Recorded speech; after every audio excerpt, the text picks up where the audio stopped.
At its peak, the Medellin Cartel was making over $70 million per day, controlling 80% of the world's cocaine trade. Its leader, Pablo Escobar, was untouchable, feared by governments, worshipped by the poor, and hated by his enemies. But what if the most terrifying secrets of the cartel were never meant to be uncovered? What if the real power behind the Medellin Cartel wasn't just Escobar, but something much bigger, much darker, and much more dangerous? Even with Escobar's death in 1993, the cartel's influence didn't just vanish. Billions of dollars, secret alliances, and hidden operations ensured that its power continued in ways the world was never supposed to know. How did this empire of crime maintain its grip for so long? Who were the people truly pulling the strings? And is the Medellin Cartel really gone? Or has it simply evolved? The story of the Medellin Cartel is often told as a rise and fall narrative, a ruthless kingpin, a violent empire, and an inevitable downfall. But that story is only half the truth. The cartel didn't just thrive on drug sales, it thrived on corruption, fear, and an intricate network that reached the highest levels of government, intelligence agencies, and law enforcement. It controlled more than just cocaine. It controlled politicians, military forces, and even entire nations. And yet, much of this story has been buried, covered up, or conveniently forgotten. Why? Because the truth exposes not just drug lords, but powerful figures in global politics, finance, and law enforcement who played a part in the cartel's success. Today, we're pulling back the curtain on the darkest secrets of the Medellin Cartel. We'll explore the secret government deals that allowed Escobar's empire to thrive, the CIA's rumored involvement in the cocaine trade, the mysterious disappearances of people who knew too much, and the shocking truth about what happened to all that money after Escobar's death. By the end, you might start to wonder, did the Medellin Cartel ever really go away?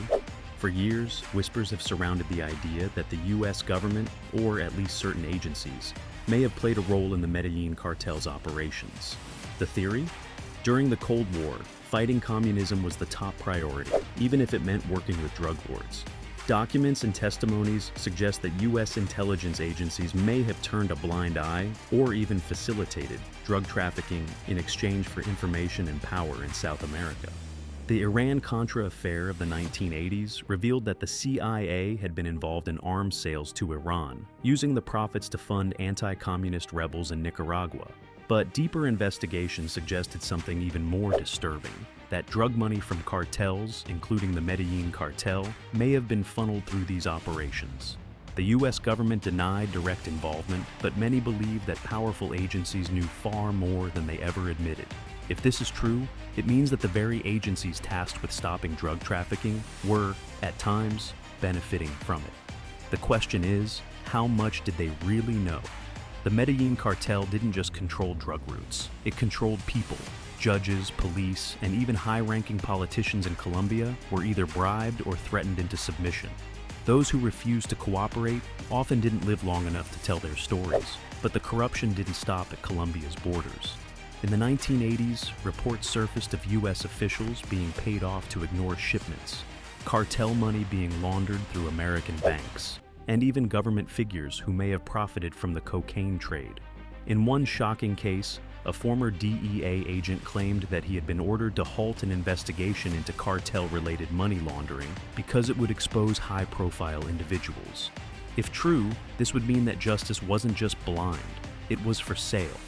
The deeper you dig into the Medellin Cartel's history, the clearer it becomes that this wasn't just about drugs.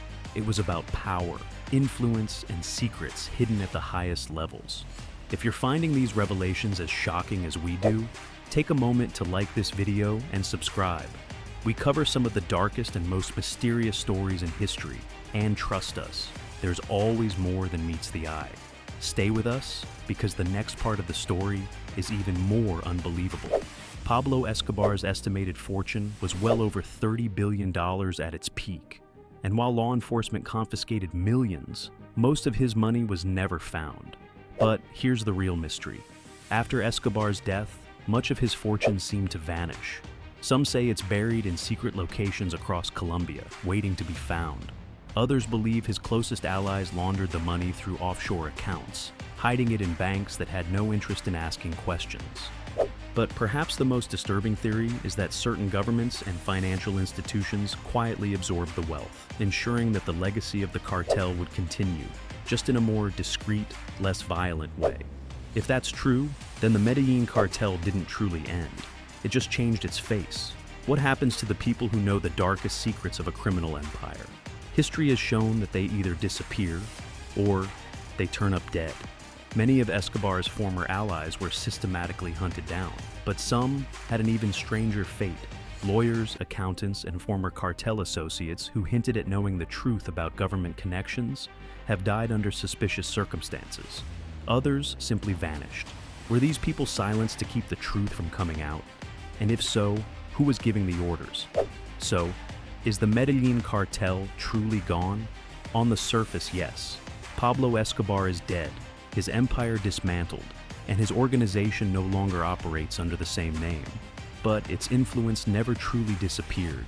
The fall of Medellin didn't mark the end of the drug trade. It marked its transformation.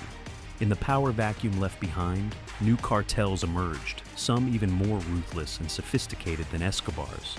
The business didn't die. It adapted, expanded, and evolved into something far more elusive and far-reaching. Today, major cartels dominate the global drug trade using the very same strategies Escobar perfected: bribery, terror, and political influence, but with far greater efficiency. They have learned from the past. Unlike Escobar, who relished attention and sought to be seen as a Robin Hood figure, today's cartel leaders operate in the shadows, keeping their identities hidden, their networks decentralized, and their movements nearly impossible to track. Instead of a single figurehead like Escobar, power is spread across multiple factions, making it far harder for law enforcement to bring them down. And then there's the deeper question. Was the Medellin Cartel ever truly independent? If Escobar's empire was entangled with global intelligence agencies, corrupt politicians, and financial institutions laundering billions in drug money, then maybe it never really fell.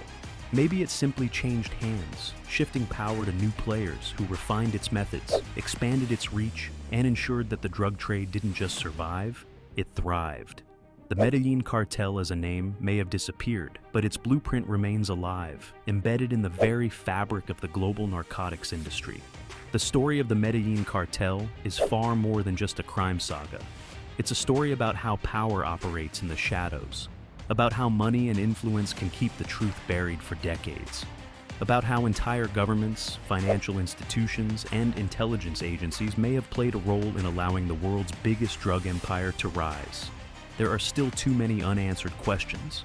Where did all the money really go? How much did governments truly know? And most disturbingly, if this was allowed to happen once, could it still be happening today? What do you think? Was the Medellin Cartel simply a criminal organization, or was it part of something far more complex? Let us know in the comments.